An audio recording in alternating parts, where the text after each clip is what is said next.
ഓഹോ, മോള് ചെല്ല്, അച്ഛൻ ഇവിടെ നിൽക്കാം. ശരി.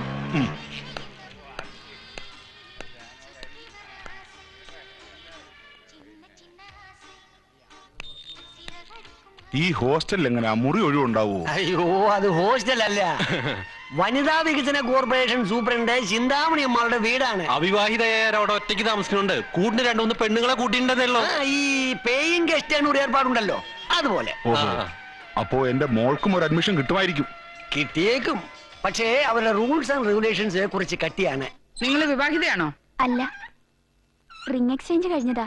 ഈ വൃശ്ചേത്തി കാണും കല്യാണം. കല്യാണം കഴിക്കാൻ കരാർ ഉറപ്പിച്ച സ്ഥിതിക്ക് നിങ്ങളെ ഇവിടെ താമസിപ്പിക്കാൻ സാധ്യമല്ല. അതെന്താ മേഡം? ഇവിടെ താമസിക്കുന്ന ഞാൻ ഉൾപ്പെടെയുള്ള 4 സ്ത്രീകളും ആജീവനാന്തം പുരുഷ വിദ്വേഷികളാണ്.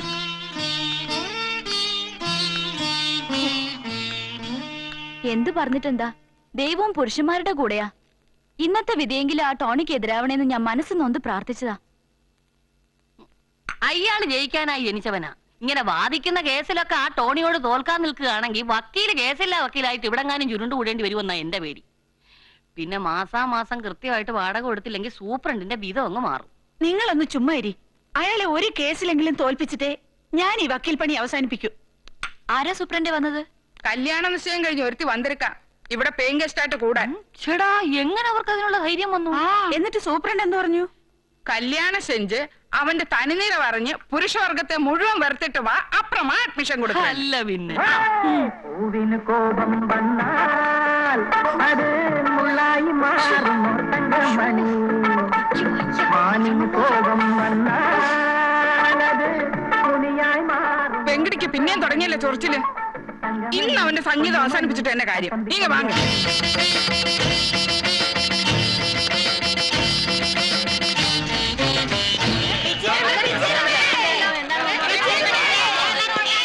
എന്താ അമ്മലൊരു ബഹളം? വല്ല ജാതി വരുന്നുണ്ടോ? അയ്യോ എന്റെ സാറേ, ആ വെങ്കിടിയുടെ ശിങ്കിടിയണം പെൺസ് മൂങ്ങളായിട്ട് ഭയങ്കര പോട്ടാപ്പോട്ടി. സാർ അങ്ങോട്ട് ചെല്ല്, അല്ലെങ്കിലേ നാണക്കേടാ. ഞാനോ?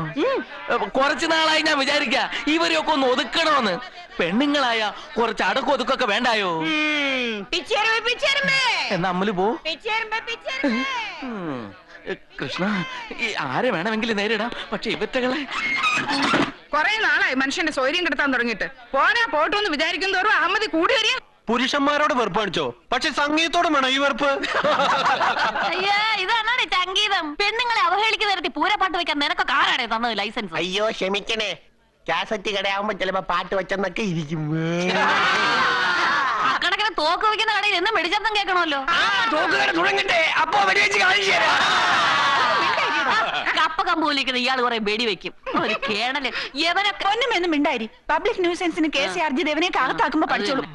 ഒരു കോട്ടിട്ടെന്ന് കരുതി നിയമം മുഴുവൻ നിങ്ങളെ പോക്കറ്റിലാണെന്ന് കരുതരുത്. മ്യൂസിക് ആസ്വദിക്കാനുള്ള ഞങ്ങളുടെ മൗലികാവകാശത്തെ ചോദ്യം ഞാൻ ചൂട്ടും.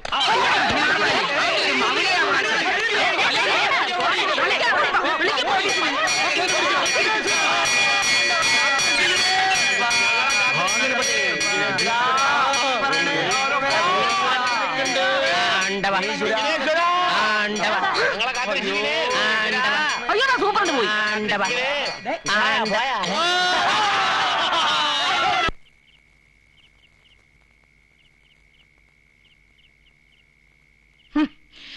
എനിക്കെന്റെ ഉച്ച മുതൽ ഉള്ളങ്കാല് വരെ ചൊറിഞ്ഞു കയറുന്നു. ഞാൻ ചൊറിഞ്ഞു തരാം സൂപ്രണ്ടേ. പോസ്റ്റേ, ആ വെങ്കിടിയുടെ അതേ പ്രസംഗം ഈയിടെ കുറെ കൂടുന്നുണ്ട്. ഈ വെങ്കിടിയും കൂട്ടരും നമുക്കെതിരായിട്ട് നാവെടുക്കരുത്.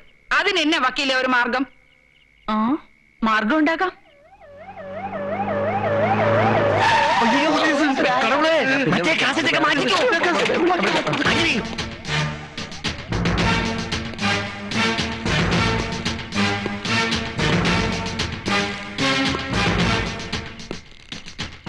വെച്ചിരിക്കുന്ന കാസറ്റുകളൊക്കെ എടുത്ത് മേശപ്പുറത്ത് വെക്ക്. അതെ, പിന്നെ സാറേ താനാണ് ഇവിടെ നേതാവല്ലേ? റെസിഡൻഷ്യൽ ഏരിയയാണ് നിങ്ങളുടെ കളി. സച്ചിദാനന്ദൻ ഈ പ്രദേശത്ത് എസ് ഐ ആയിരിക്കുന്നിടത്തോളം കാലം ഒരു ഞാഞ്ഞോളും തലപൊക്കില്ല. ഞാൻ സമ്മതിക്കുന്നില്ല.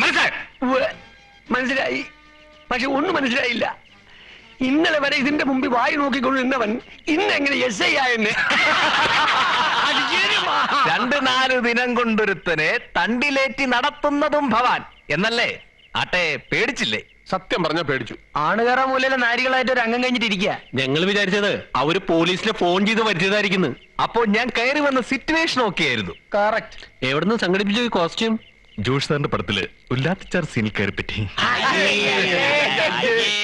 നായക നടനവാൻ നടക്കുന്നവൻ ഇങ്ങനെ ആൾക്കൂട്ടത്തിൽ കയറി അഭിനയിച്ചാൽ എങ്ങനെ? കളിയാക്കൊന്നും വേണ്ട. ആൾക്കൂട്ടത്തിൽ നിന്നവരൊക്കെ തന്നെയാണ് പിന്നീട് ഇവിടുത്തെ സൂപ്പർ സ്റ്റാറുകളായത്. പക്ഷെ അത് പറഞ്ഞ സച്ചിയുടെ അച്ഛന് മനസ്സിലാവണ്ടേ? Dhanapalan Nair, green valley estate, Peermade PO. മകനെ അന്വേഷിച്ചോടെ വന്നിരുന്നു. വന്നിട്ട് എന്ത് പറഞ്ഞു? 2 മാസത്തിനുള്ളിൽ സിനിമയിലെ നായകനായില്ലെങ്കിൽ പിടിച്ചുകെട്ടി എസ്റ്റേറ്റിലേക്ക് കൊണ്ടുവന്ന്. അതിന് വരെ ആളെ നോക്കണം. 4 ആളറിയുന്ന ഒരു നടനാവാതെ പീരിമേട്ടിലേക്ക് പോകുന്ന പ്രശ്നമില്ല. അതെ, ആ ഡ്രസ്സും കുരുത്താ ഞങ്ങൾക്ക് പോണം. ഇന്നാ തന്നെ ഡ്രസ്. കംപ്ലീറ്റ് ഇമേജ് പോയി. நாளைக்கும் குளிப்பேன், மத்த நாளைக்கும் குளிப்பேன், சாவரவரை குளிப்பேன். எவன்டா கேட்கறதுக்கு? பாப்பா சாமி குளிப்பேன், நாளைக்கும் குளிப்பேன், சாவரவரை குளிப்பேன். രാവിലെ എങ്ങനെ ഇറങ്ങിപ്പോയതാ നിന്റെ തന്ത? ഇത്രയൊക്കെ ഉള്ളു മനുഷ്യന്റെ കാര്യം. പാവപ്പ. വന്താച്ചാ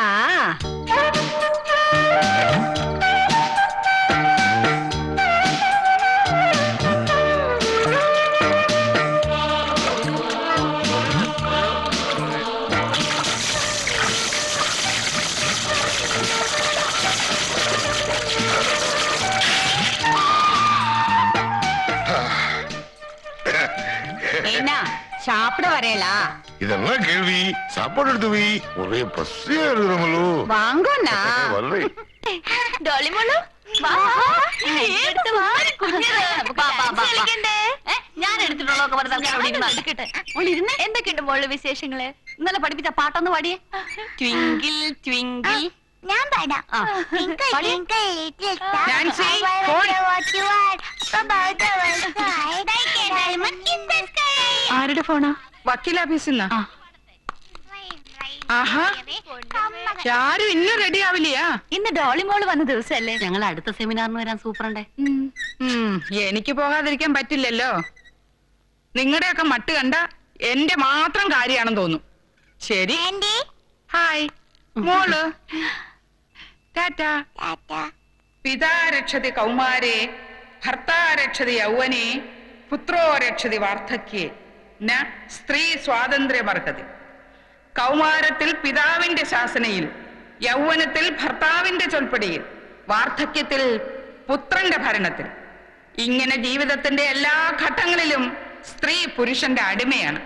ചരിത്രാതീത കാലം മുതലേ സ്ത്രീയെ അടിമയായി കരുതുന്ന ഒരു പഴഞ്ചൻ തത്വശാസ്ത്രത്തിനെതിരെയുള്ള ധാർമ്മിക രോഷത്തിന്റെ ശബ്ദമാണ് ഇന്ന് സ്ത്രീ വിമോചന പ്രസ്ഥാനങ്ങളിലൂടെ നാം ഉയർന്നു കേൾക്കുന്നത്. ആർഷ സംസ്കാരത്തെ വെല്ലുവിളിക്കാനുള്ള തന്റേടമാണ് നമ്മൾ സ്ത്രീകൾ ഇന്ന് കാണിക്കേണ്ടത്. അലങ്കരിക്കപ്പെട്ട ഒരു കളിപ്പാട്ടം പോലെ ഷോക്കേസുകളിൽ വെച്ച് ആസ്വദിക്കാനുള്ളതല്ല സ്ത്രീയുടെ ജീവിതം. സ്വന്തം കാലിൽ നിന്ന് പുരുഷ മേധാവിത്വത്തിനെതിരെ പോരാടാൻ ഓരോ സ്ത്രീക്കും കഴിയണം.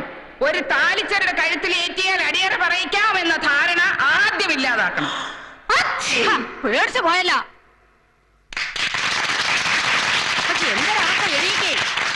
വിവാഹം ജീവിതത്തിന്റെ അന്ത്യാഭിലാഷമായി ആരും കാണരുത്. ബുദ്ധിയും സാമർഥ്യവും ഉണ്ടെങ്കിൽ ഏത് പുരുഷനേക്കാളും മുന്നിലെത്താൻ സ്ത്രീക്ക് കഴിയും. അന്തസ്സായി ജോലി ചെയ്ത് ആരുടെ മുമ്പിലും തലകുനിക്കാതെ ഒരു താലിയിൽ സ്ത്രീയുടെ സ്വാതന്ത്ര്യം അടിയറ വയ്ക്കാതെ നമുക്ക് ജീവിക്കാൻ കഴിയണം.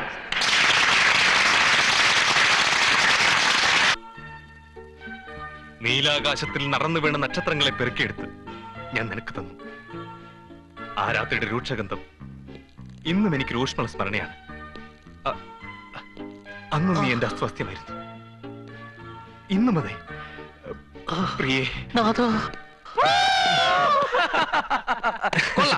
തുറന്നു പറയുന്നുണ്ട്, ഒന്നും തോന്നരുത്. ഇല്ല, ആളേന അഭിനയിച്ച് അരി വാങ്ങിക്കുമെന്ന് എനിക്ക് യാതൊരു പ്രതീക്ഷ. എന്താ സത്യം പറഞ്ഞൂടെ? നേരെ സഹിക്കാൻ തുടങ്ങിയിട്ട് ഞങ്ങൾക്ക് മനുഷ്യന്മാരില്ലേ? അവന് ഫീൽ ചെയ്യും, പാവം. അവൻ പറയുന്നില്ല വാസ്തവമുണ്ട് സജ്ജി. ഇവിടെ ഇങ്ങനെ വലിയ വാട കൊടുത്ത് താമസിക്കാൻ തുടങ്ങിയിട്ട് മാസം 6 കഴിഞ്ഞില്ലേ? ഇതുവരെ 4 ആളോട് പറയാൻ കൊള്ളാവുന്ന ഒരു വേഷം കിട്ടിയോ നിനക്ക്? കിട്ടിയല്ലോ. എന്തോന്ന് കിട്ടി? കുന്തം പിടിക്കുന്ന വേഷം. ഒരു വേഷം കിട്ടാൻ 6 അല്ല 60 മാസം വേണ്ടി വന്നേക്കും. ചെലവെനിക്കൊരു പ്രശ്നമല്ല. സൂപ്പർ സ്റ്റാർ ആയിട്ട് വീട്ടിലേക്ക് ചെല്ലാവുന്നാണ് അമ്മ പറഞ്ഞിരിക്കുന്നത്. എന്നാ പിന്നെ അളിയൻ ഇനി ഒരിക്കലും വീട്ടിൽ പോകേണ്ടി വരും. എന്തൊക്കെ സംഭവിച്ചാലും ഞാൻ ഇപ്പോഴും പറയുന്നു, നിനക്ക് അഭിനയിക്കാൻ അറിയില്ല. എനിക്ക് അഭിനയിക്കാൻ അറിയില്ല.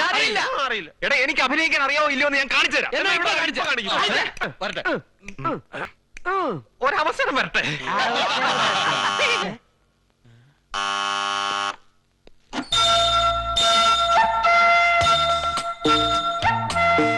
വിശ്വനാഥ് സാറിന്റെ വീടല്ലേ ഇത്?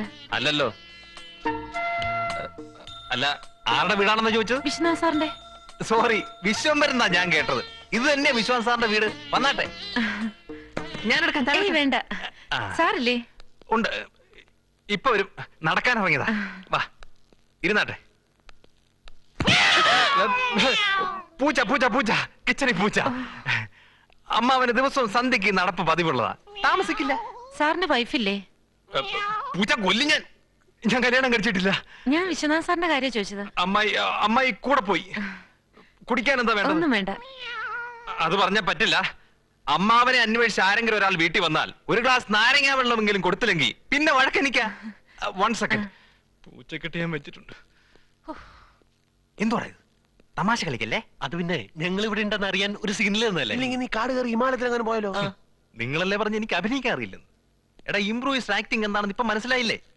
ഇനിയും കാണാനിരിക്കുന്നേ ഉള്ളൂ. 6 മാസം മുമ്പ് വീടൊഴിഞ്ഞു പോയ വിശ്വനാഥൻ കുടുംബവും ഇതാ ഇവിടെ പുനരവതരിക്കുന്നു. പിന്നെ നിങ്ങളായിട്ട് കുളവാക്കരുത്. ഞങ്ങൾ ആക്കേണ്ട കാര്യമില്ല, താനേ കുളമായിക്കോളാം.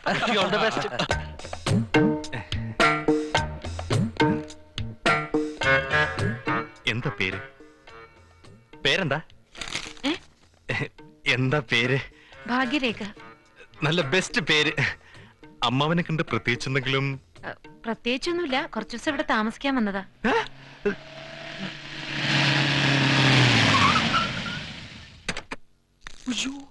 സച്ചിയുടെ അച്ഛൻ. അയ്യോ, ചതിച്ചു.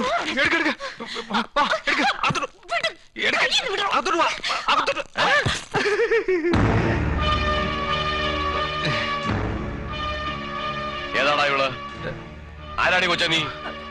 എന്താ ഇവിടെ? അച്ഛാ, അത് പെട്ടിയും പ്രമാണവുമായി കുറച്ചു ദിവസമായി ഇവിടെ താമസമാണല്ലേ? എത്ര ദിവസമായി നീ ഇവിടെ വന്നിട്ട്? വിശ്വാസ് സാറിനെ കാണാമെന്നാണ്. വിശ്വാസം? വിശ്വനാഥൻ സാറിനെ കാണാമെന്നാണ്. ഏത് വിശ്വനാഥൻ? ഈ വീടിന്റെ പഴയ ഉടമസ്ഥൻ. ഓ, അത് ശരി. എടാ മോനെ, എന്നോട് തന്നെ വേണോ നിന്റെ ഈ വേല? ഈ പ്രായമൊക്കെ കഴിഞ്ഞിട്ടാണ് ഞാൻ ഇങ്ങോട്ട് വന്നത്. അതെ അതെ അതെ. അയ്യോ അച്ഛാ, മിണ്ടണ്ട. ചുമ്മാ അതല്ല ഞാൻ അയക്കുന്ന പൈസ ഒന്നും തികയാത്തത്. ഇവിടെ പോലുള്ളവരെ തീറ്റി പോരണമല്ലോ.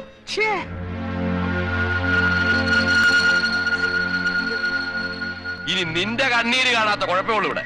എടി കൊച്ചേ, ഇവനെ ചോദിക്കാനും പറയാനും ആളുണ്ട്. മേലാൽ ഈ പടി ചവിട്ടി പോരുത്. ഇറങ്ങി പോടി. ഇറങ്ങി പോവാൻ. വീട് എടാ നിക്കാൻ.